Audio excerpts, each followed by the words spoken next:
नमस्कार साथियों, आज की क्लास में आप सबका स्वागत है। ये क्लास हिंदी से संबंधित सभी परीक्षाओं के लिए है। आज की क्लास में हम हिंदी व्याकरण से संबंधित महत्वपूर्ण प्रश्नों पर चर्चा करेंगे। तो आइए हम आज की क्लास को शुरू करते हैं और हमारा आज का पहला प्रश्न है, जिस शब्द के कई सार्थक खंड हो सके उन्हें क्या कहते हैं? आपके पास ऑप्शंस में है रूढ़, यौगिक, योगरूढ़ या मिश्रित। तो इसका सही उत्तर क्या होगा? सभी लोग अपना उत्तर कमेंट बॉक्स में अवश्य दें। बिल्कुल सही, इसका सही उत्तर है ऑप्शन नंबर 2। ठीक है, यौगिक शब्द के कई सार्थक खंड हो सकते हैं। आप लोग मुझे यौगिक शब्द के उदाहरण भी बता दीजिए कि यौगिक शब्द कौन से होते हैं। बिल्कुल सही, जैसे विद्यालय और राजकुमार। बिल्कुल सही। जो ये दोनों शब्द हैं ये कैसे हैं? हमारे यौगिक हैं। ठीक है, विद्यालय, विद्यालय का खंड अगर हम करें सार्थक खंड तो क्या होगा? विद्याधन आलय। और राजकुमार का होगा राज धन कुम्हार, राजा का पुत्र। तो हमारा सही उत्तर है ऑप्शन नंबर 2। हमारा अगला प्रश्न है, हिंदी की विशिष्ट बोली ब्रजभाषा किस रूप में सर्वाधिक प्रसिद्ध है? आपके पास ऑप्शंस में है राष्ट्रभाषा, राजभाषा, तकनीकी भाषा या काव्य भाषा। तो इसका सही उत्तर होगा बिल्कुल सही, इसका सही उत्तर है ऑप्शन नंबर 4। ब्रजभाषा काव्य भाषा के रूप में सर्वाधिक प्रसिद्ध है। आपने याद रखना है कि ब्रजभाषा का विकास किससे हुआ है? शोरसेनी अपभ्रंश से। बिल्कुल सही। और कई बार परीक्षा में ये प्रश्न भी पूछा जाता है कि ब्रजभाषा जो है वो किसकी बोली है? तो यह पश्चिमी हिंदी की बोली है। ठीक है, हमारा अगला प्रश्न है, निम्नलिखित में से कौन सा शब्द बहुवचन का उदाहरण है? आपके पास ऑप्शंस में है माता, प्राण, लड़का, किताब। तो इसका सही उत्तर होगा, बताइए इनमें से कौन सा शब्द बहुवचन का उदाहरण है? बिल्कुल सही, इसका सही उत्तर है ऑप्शन नंबर 2। प्राण शब्द जो है वो बहुवचन का उदाहरण है। हमारा अगला प्रश्न है, वह सो रहा था कि तभी अचानक उठ बैठा। रेखांकित पद क्रिया का भेद है। आपके पास वाक्य दिया गया है कि वह सो रहा था कि तभी अचानक उठ बैठा। इसमें रेखांकित पद है उठ बैठा।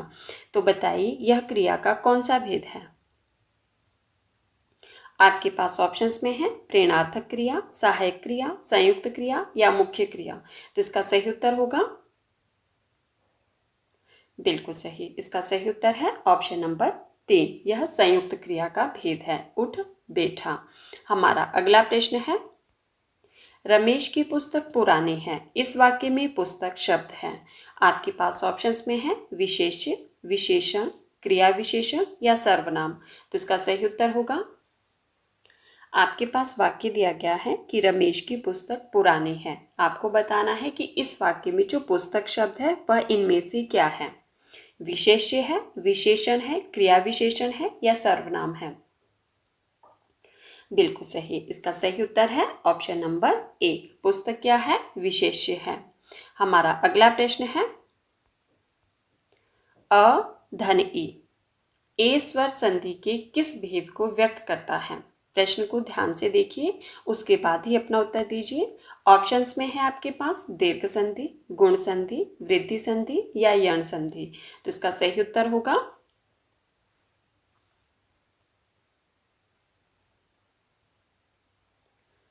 बिल्कुल सही, इसका सही उत्तर है ऑप्शन नंबर 2। ठीक है, गुण संधि के भेद को व्यक्त करता है ये।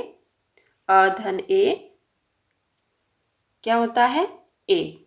स्वर संधि के किस भेद को व्यक्त करता है? गुण संधि को। हमारा अगला प्रश्न है, आंख का पर्यायवाची शब्द नहीं है। आपके पास ऑप्शंस में है चक्षु, लोचन, अक्षि, दृष्टि। तो इसका सही उत्तर होगा, आप लोग प्रश्न को ध्यान से सुनिए। आपसे पूछा गया है कि आंख का पर्यायवाची शब्द कौन सा नहीं है, उसका चयन करना है आपको।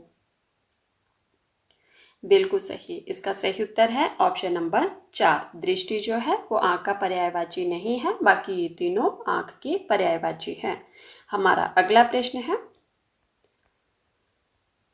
ओह कितना घना अंधेरा है। अर्थ की दृष्टि से कैसा वाक्य है ये? आपके पास वाक्य दिया गया है, ओह कितना घना अंधेरा है। आपको बताना है कि अर्थ की दृष्टि से यह कैसा वाक्य है।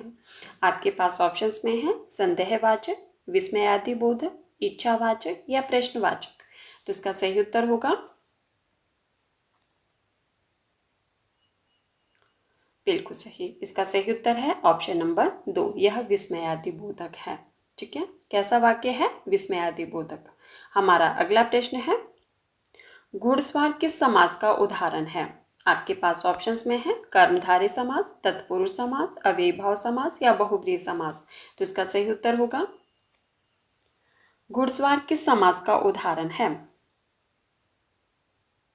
बिल्कुल सही। इसका सही उत्तर है ऑप्शन नंबर 2, तत्पुरुष समास का उदाहरण है। हमारा अगला प्रश्न है, निम्नलिखित शब्दों में से एक का अर्थ नौका है। आपके पास ऑप्शंस में है तरणी, तरुण, तरणि, तरण। तो इसका सही उत्तर होगा, आपको बताना है कि इनमें से किस शब्द का अर्थ नौका है। बिल्कुल सही। इसका सही उत्तर है ऑप्शन नंबर 3, तरणि का अर्थ है नौका। और जिन्होंने ऑप्शन नंबर 1 बताया है उनका उत्तर गलत है। इसका अर्थ क्या होता है? तरणि सूर्य। ध्यान रखना है आपने, छोटी णी आए तो सूर्य है इसका अर्थ, और अगर बड़ी णी हो तो उसका अर्थ होगा नौका। हमारा अगला प्रश्न है, जिसकी कल्पना ना की जा सके वाक्यांश के लिए एक शब्द होगा। आपके पास ऑप्शंस में है कल्पनातीत, काल्पनिक, अकाल्पनीय या अकल्पनीय। तो इसका सही उत्तर होगा जिसकी कल्पना ना की जा सके वाक्यांश के लिए एक शब्द होगा। बिल्कुल सही। इसका सही उत्तर है ऑप्शन नंबर 4, अकल्पनीय। ठीक है, हमारा अगला प्रश्न है, निम्नलिखित वाक्य में क्रिया विशेषण वाक्य कौन सा है? आपके पास वाक्य दिए गए हैं, आपको बताना है कि इनमें से क्रिया विशेषण वाक्य कौन सा है। आपके पास ऑप्शंस में है मैं कल नहीं जाऊंगा, यह फूल सुंदर है, लड़का रोते रोते घर पहुंचा, आज शाम को मत आना। तो बताइए इसका सही उत्तर क्या होगा? कौन सा वाक्य क्रिया विशेषण वाक्य का उदाहरण है?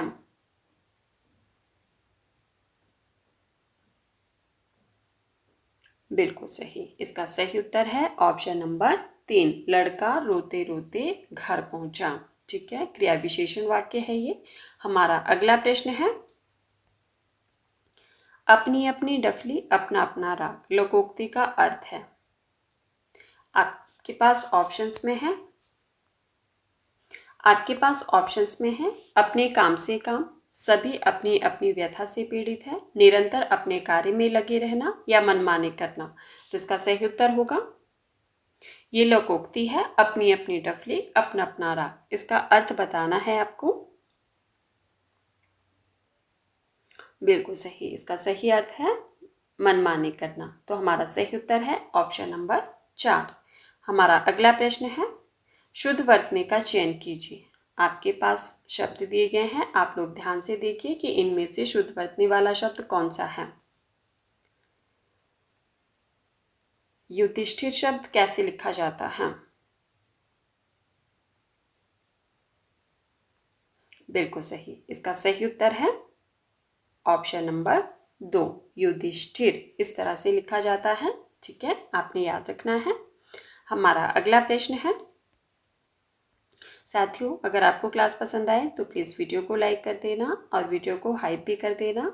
और जिन साथियों ने अभी तक हमारे चैनल को सब्सक्राइब नहीं किया है वो लोग चैनल को भी सब्सक्राइब कर देना, ताकि आने वाली हर वीडियो की नोटिफिकेशन सबसे पहले आप तक पहुंचे। ये आपके पास पंक्ति दी गई है, कल कानन कुंडल मोर पंखा उर्पे बनमाला विराजती है। प्रस्तुत पंक्ति में कौन सा अलंकार है? आपके पास ऑप्शंस में है रूपक, उत्प्रेक्षा, अनुप्रास या उपमा। तो इसका सही उत्तर होगा कल कानन कुंडल मोर पंखा उर्पे बनमाला विराजती है। इसमें कौन सा अलंकार है? बिल्कुल सही। इसका सही उत्तर है ऑप्शन नंबर 3, अनुप्रास अलंकार है। देखो क की पुनरावृत्ति हो रही है, तो कौन सा अलंकार होता है? अनुप्रास अलंकार। तो हमारा सही उत्तर है ऑप्शन नंबर 3। हमारा अगला प्रश्न है, प्राचीन का विलोम है। आपके पास ऑप्शंस में है अप्राचीन, अर्वाचीन, अति प्राचीन या पराप्राचीन। तो इसका सही उत्तर होगा, बताइए प्राचीन शब्द का विलोम शब्द क्या होगा?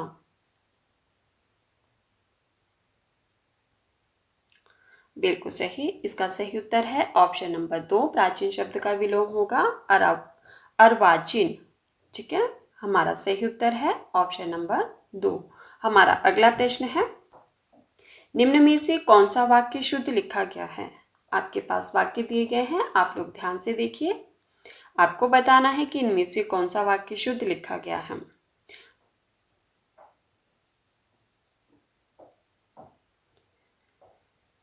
बिल्कुल सही है, इसका सही उत्तर है ऑप्शन नंबर 4। क्या तुम दिल्ली जा रहे हो? यह वाक्य जो है वो शुद्ध है, बाकी तीनों वाक्य अशुद्ध हैं। हमारा अगला प्रश्न है, मैनिफेस्टो का हिंदी रूपांतरण होगा। आपके पास ऑप्शंस में है अधिघोषणा, वायदा पत्र, घोषणा पत्र या चुनाव अधिघोषणा। तो इसका सही उत्तर होगा, मैनिफेस्टो का हिंदी रूपांतरण क्या होगा? बिल्कुल सही, इसका सही उत्तर है ऑप्शन नंबर 3 घोषणा पत्र। हमारा अगला प्रश्न है, निम्न में से एक प्रत्यय से बना विशेषण शब्द है। आपको बताना है कि इनमें से एक प्रत्यय से कौन सा विशेषण शब्द बना है। आपके पास ऑप्शंस में है चमकीला, आर्थिक, बुद्धिमान या इनमें से कोई नहीं। तो इसका सही उत्तर होगा,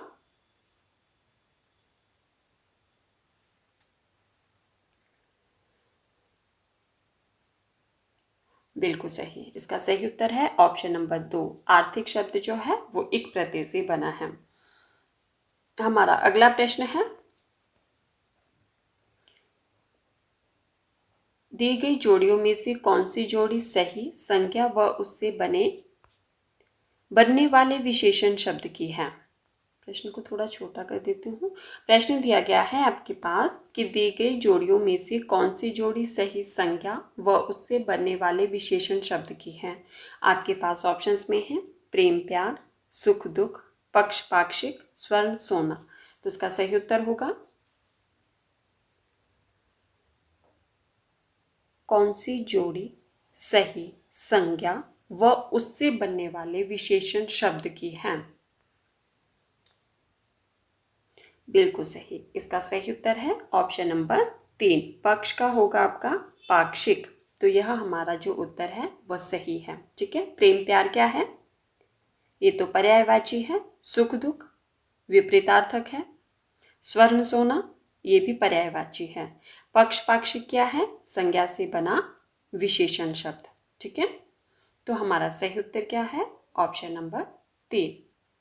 साथियों, ये थे हमारे आज के कुछ महत्वपूर्ण प्रश्न जिन पर हमने चर्चा की। अगर आपको क्लास पसंद आए तो प्लीज़ वीडियो को लाइक कर देना और वीडियो को ज़्यादा से ज़्यादा शेयर भी कर देना और मुझे कमेंट करके ज़रूर बताना कि आज की क्लास में आपके कितने प्रश्न सही हुए।